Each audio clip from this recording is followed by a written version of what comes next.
আসসালামু আলাইকুম রহমতুল্লাহি ওয়া বারাকাতু। আজকে হাজির হলাম আরেকটি নতুন ভিডিও নিয়ে। আজকে আমার আলোচনার বিষয় ষষ্ঠ শ্রেণীর শিল্প সংস্কৃতির প্রথম অভিজ্ঞতা, আনন্দধারার শিখন অভিজ্ঞতা চক্র। ষষ্ঠ শ্রেণীর শিল্প সংস্কৃতি বিষয়ের প্রথম অভিজ্ঞতা, আনন্দধারার শিখন অভিজ্ঞতা চক্র। শিখন অভিজ্ঞতা চক্রে 4টি ধাপ। প্রথম ধাপ সক্রিয় পরীক্ষণ, দ্বিতীয় ধাপ প্রেক্ষাপট নির্ভর অভিজ্ঞতা, তৃতীয় ধাপ বিমূর্ত ধারণায়ন, চতুর্থ ধাপ প্রতিফলনমূলক পর্যবেক্ষণ। একজন স্টুডেন্টকে এই 4টি ধাপে কোন ধাপে রয়েছে ওই ধাপ অনুযায়ী মূল্যায়ন করতে হবে। সম্মানিত ভিউয়ার্স, সক্রিয় পরীক্ষণ, একজন স্টুডেন্ট গাছের অংশকে বিভিন্ন উপকরণ দিয়ে প্রকাশ করা, কলচিত্র তৈরি করা, গাছ নিয়ে গান, নাচ, অভিনয় করা। একজন স্টুডেন্ট যদি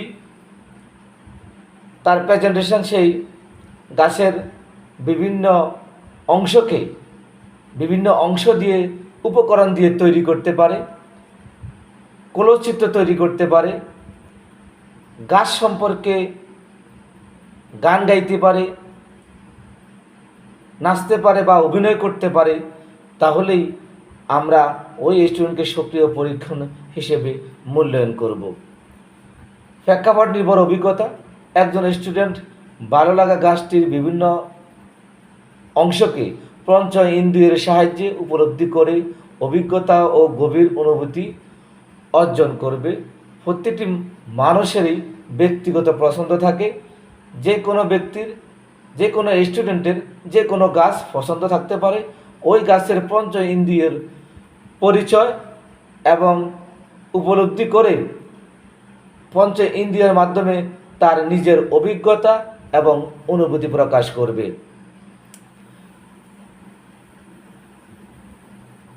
3 নাম্বার প্রতিফলনমূলক পর্যবেক্ষণ, প্রাপ্ত ও গভীর অনুভূতিকে কল্পনার সাথে মিলিয়ে নিজের পছন্দ মতো মাধ্যমে প্রকাশ করার চিন্তা করা ও আলোচনা করা।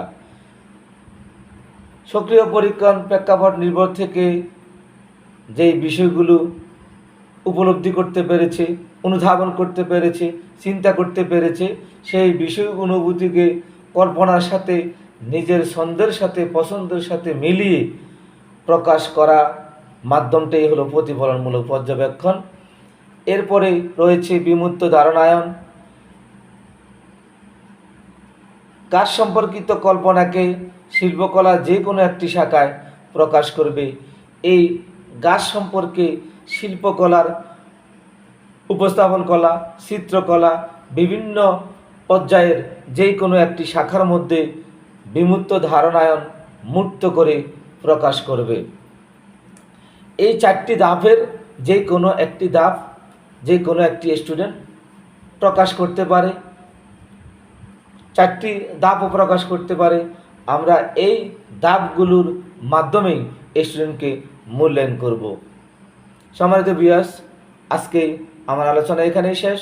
আসসালামু আলাইকুম ওয়া রাহমাতুল্লাহি ওয়া বারাকাতুহু।